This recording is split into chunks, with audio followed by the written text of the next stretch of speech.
India के इतिहास में ऐसा कभी नहीं हुआ है, जबकि निर्वाचन कमीशन, जो इलेक्शन कमीशन जो एक कॉन्स्टिट्यूशनल बॉडी है, वो बीजेपी का एक शाखा बन गया है।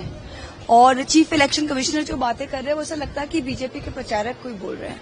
कल जैसे क्या हुआ, कल आप अगर नंबर देखिए, 22 जुलाई को नंबर ऑफ अनट्रेसेबल वोटर्स, जिनको वो पहुंच नहीं पाए, अनट्रेसेबल, वो उसका नंबर था 11,484, 11,484, 22 जुलाई को।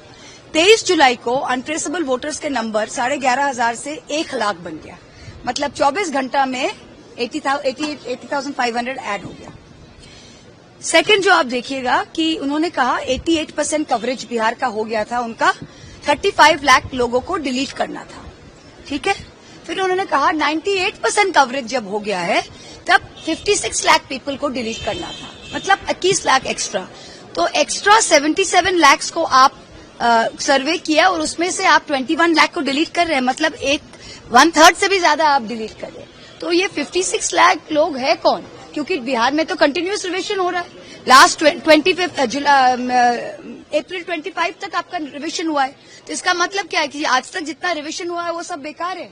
और आप कह रहे हैं, फिर जो इलेक्शन कमिश्नर है वो कह रहे कि आप क्या चाहते हैं कि इलीगल एलियंस को वोट दे। भाई साहब, आपका जो बॉर्डर है वो तो मिनिस्ट्री ऑफ होम अफेयर्स देखता है। इन्फिल्ट्रेशन का जिम्मेवारी मिनिस्ट्री ऑफ होम अफेयर्स है। होम मिनिस्टर को रिजाइन करना चाहिए। अगर होम मिनिस्ट्री ये कहना चाहती है कि 56 लाख पीपल बिहार में इलीगल्स है, फॉरेनर्स है, सिटीजन्स नहीं है, तो ये आए कहां से? तो आप बॉर्डर पर क्या कर रहे हैं? आप इस्तीफा दे दो। So this is a mass disenfranchisement exercise.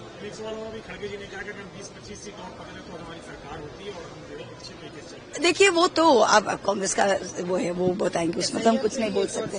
हाँ, ये देखिए, नहीं, वो जो वो नहीं, वो सामने नहीं, हम उसमें नहीं बोल सकते। वो जो बॉयकॉट का